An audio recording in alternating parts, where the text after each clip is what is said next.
बिस्मिल्लाहिर्रहमानिर्रहीम। अस्सलाम वालेकुम viewers, welcome to my channel. आज मैं आप लोगों के साथ शेयर करूंगी पंजाबी कड़ी पकौड़ा बनाने की बहुत ही ज़बरदस्त सी रेसिपी। इतनी मज़े की बनती है कि यकीन जाने आप उंगलियां चाटते रह जाएंगे। तो चलें व्यूअर्स, शुरू करते हैं आज की बहुत ही मज़ेदार और मिनटों में तैयार होने वाली ज़बरदस्त और ईजी सी रेसिपी।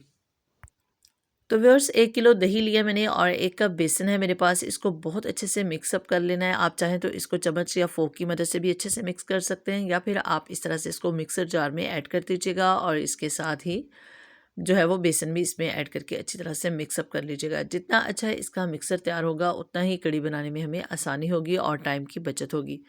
तो व्यूअर्स, इसका जो है वो बहुत अच्छा सा हमें मिक्सर तैयार कर लेना है।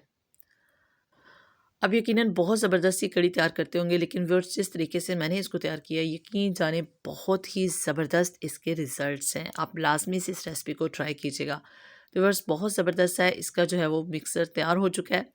अब एक कढ़ाई में तकरीबन पौना कप के करीब जो है वो मैंने सरसों का ऑयल ऐड करना है। व्यूअर्स, आप चाहें तो इसकी जगह पर कुकिंग ऑयल का इस्तेमाल भी कर सकते हैं, लेकिन अगर आप कुकिंग ऑयल का इस्तेमाल करते हैं तो आप लाजमी से इसमें जो है वो मस्टर्ड सीड्स यानी राई का इस्तेमाल कीजिएगा। तो व्यूअर्स, इसमें 1 चम्मच के करीब मैंने मेथी दाना ऐड कर दिया। मेथी नहीं है, ये बहुत छोटे से मेथी दाना जो है वो मैंने ऐड किया इसमें। इससे बहुत अच्छा सा फ्लेवर और बहुत ज़बरदस्त सी खुशबू आती है। और इसके साथ व्यूअर्स, साबुत ज़ीरा जो है वो 1 चम्मच के करीब मैंने अच्छी तरह से हाथों की मदद से मसल कर इसमें ऐड कर देना है। इससे बहुत ज़बरदस्त इसका फ्लेवर आएगा। इसको बिल्कुल लो फ्लेम पर कुक करेंगे ताकि इसमें से बहुत अच्छी सी खुशबू आना शुरू हो जाए और ये बहुत ज़बरदस्त सा जो है वो कड़कड़ा जाए। तो एकदम से आपने इसको फुल फ्लेम पर कुक नहीं करना, इससे ये जल जाएंगे। तो व्यूअर्स, अब इसमें जो है वो थोड़ा कड़कड़ाने के बाद हम एक प्याज जो है वो ऐड कर देंगे बारीक कटी हुई, और इसको जो है वो इतना हमें कुक करना है कि लाइट गोल्डन ब्राउन हो जाए। तो इससे बहुत ज़्यादा इसका फ़ाइन सा पेस्ट बनाने की हमें बिल्कुल भी ज़रूरत नहीं है। इस तरीके से बारीक कटा हुआ प्याज ऐड कीजिएगा और इसको अच्छी तरह से आप लाइट गोल्डन ब्राउन कर लीजिएगा। तो व्यूअर्स, देखिए प्याज जो है वो तकरीबन गोल्डन ब्राउन हो चुका है। अब इस स्टेज पर इसमें जो है वो 2 चम्मच के करीब अदरक लहसुन कुटा हुआ ऐड कर दिया। तो इसको भी हम थोड़ा सा फ्राई कर लेंगे। अदरक लहसुन अच्छी तरह से फ्राई होने के बाद व्यूअर्स, इसमें स्पाइसेस ऐड करेंगे। तो सबसे पहले इसमें सुर्ख मिर्च पाउडर ऐड करूँगी। मैं तकरीबन 2 चम्मच के करीब इसमें ऐड कर रही हूँ। आप अपने टेस्ट के लिहाज से कर लीजिएगा, या फिर आप जितनी क्वांटिटी में कड़ी बना रहे हैं उस लिहाज से इसमें ऐड कर लीजिएगा। और इसके साथ ही व्यूअर्स, इसमें तकरीबन 1 टीस्पून के करीब मैं हल्दी पाउडर ऐड करूँगी। इससे बहुत अच्छा सा इसका कलर आएगा, इसलिए थोड़ी सी आपने रूटीन से ज़्यादा इसमें ऐड करनी है। और व्यूअर्स, इसके साथ ही इसमें तकरीबन 2 चम्मच के करीब जो है वो खुशक धनिया पाउडर हाथों की मदद से मसल कर, या फिर आप अच्छी तरह से क्रश करके इसमें ऐड कर दीजिएगा। तकरीबन हाफ ग्लास के करीब मैंने इसमें पानी ऐड कर दिया और अब इसको बहुत अच्छा सा जो है वो मिक्स कर लेंगे ताकि इसकी फाइन सी ग्रेवी तैयार हो जाए। और इसके साथ ही व्यूअर्स, इसमें जो मिक्सर तैयार किया था दही और बेसन का, वो मैंने ऐड कर दिया और इसको अच्छी तरह से मिक्सअप कर लेंगे। अब इस स्टेज पर इसमें व्यूअर्स, पानी जो है वो तकरीबन इसमें 2 गुना ऐड करूँगी। 2 लीटर के करीब मैंने इसमें पानी ऐड करना है। जितना ज़्यादा आप पानी ऐड करेंगे उतना ही इसको कुक करेंगे और उतना ही ज़बरदस्त सी आपकी ये कड़ी तैयार होगी। तो व्यूअर्स, कड़ी के लिए जितना टाइम ज़्यादा हम देंगे इसको कुक करने में, और जितना इसको पतला करके कुक करेंगे, उतनी ही ज़बरदस्त सी ये तैयार होती है। तो व्यूअर्स, इसमें 3 से 4 बॉयल जो हैं वो आ चुके हैं। अब इसको मीडियम फ्लेम पर कुक करेंगे तकरीबन 10 से 12 मिनट, और उसके बाद जो है वो इसकी फ्लेम को लो करके तकरीबन 50 से 60 मिनट के लिए आपने कुक करना है। और व्यूअर्स, अभी तक मैंने इसमें नमक ऐड नहीं किया। नमक ऐड ना करने से क्या होगा कि इसमें जो है वो जब बॉयल आएंगे तो कड़ी बिल्कुल बर्तन से बाहर नहीं आएगी। आप बेफिक्र होकर इसको जो है वो कुक कर सकते हैं। तो अब जो है व्यूअर्स, पकौड़ों के लिए बैटर तैयार करना है, जिसके लिए मैंने 3 दरमियानी साइज़ के आलू लिया और इनको जो है वो बारीक काट लेना है। लंबाई के रुख देखिए बहुत बारीक सा आपने काटना है। आप चाहें तो आलू के बगैर भी आप प्याज और पालक के पकौड़े भी बना सकते हैं, वो भी बहुत ज़बरदस्त लगते हैं कड़ी में।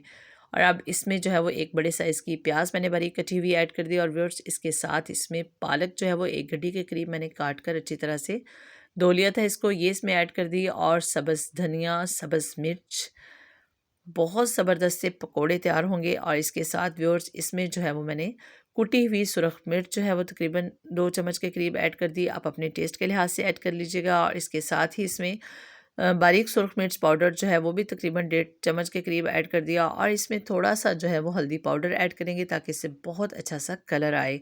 और नमक जो है वो भी आप अपने टेस्ट के लिहाज से इसमें ऐड कर लीजिएगा। और इसके साथ व्यूअर्स इसमें जो है वो धनिया हाथों की मदद से अच्छी तरह से इसको जो है वो मसल कर इसमें ऐड कर दूँगी। बहुत ज़्यादा पाउडर इसका इसमें ऐड नहीं करना, पकौड़ों में साबुत धनिया बहुत अच्छा लगता है। और व्यूअर्स इसके साथ इसमें तकरीबन 1 कप के करीब बेसन ऐड कर दिया। अब इसको अच्छी तरह से हाथों की मदद से मिक्स अप कर लेंगे और जितना हमें इसमें पानी चाहिए होगा वो साथ-साथ इसमें ऐड करके इसका फ़ाइन सा बैटर तैयार कर लेंगे। बेहतर है कि आप इसको थोड़ा खुले बर्तन में जो है वो अच्छी तरह से मिक्स अप कर लीजिएगा। तो व्यूअर्स अब इसमें थोड़ा-सा पानी ऐड करना है, एकदम से बहुत ज़्यादा पानी इसमें ऐड नहीं करेंगे और इसका फ़ाइन सा जो है वो बैटर तैयार कर लेंगे। व्यूअर्स कड़ी जो है इसमें 3 से 4 बॉयल आने के बाद मैंने इसको मीडियम फ्लेम पर 10 से 12 मिनट के लिए कुक किया और उसके बाद लो फ्लेम पर कर दिया था। तकरीबन 20 से 25 मिनट हो गए इसको लो फ्लेम पर कुक करते हुए। अभी इसको मज़ीद जो है वो हम पकोड़े निकालने तक लो फ्लेम पर कुक करेंगे और ये मज़ीद थोड़ी सी कम हो जाएगी। तकरीबन 2 लीटर मैंने पानी ऐड किया था, तो 1 लीटर के करीब जो है वो पानी बिल्कुल हमें इसमें से ड्राई करना है।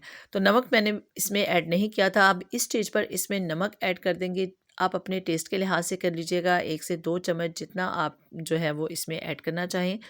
इसको मज़ीद जो है वो 20 से 25 मिनट के लिए जो है वो इसको बिल्कुल लो फ्लेम पर कुक करेंगे ताकि ये बहुत अच्छे से कढ़ जाए। जितनी अच्छी कढ़ी जो है वो कढ़ेगी उतनी ही टेस्टी होगी। तो व्यूअर्स अब जो है वो पकोड़े फ्राई कर लेंगे।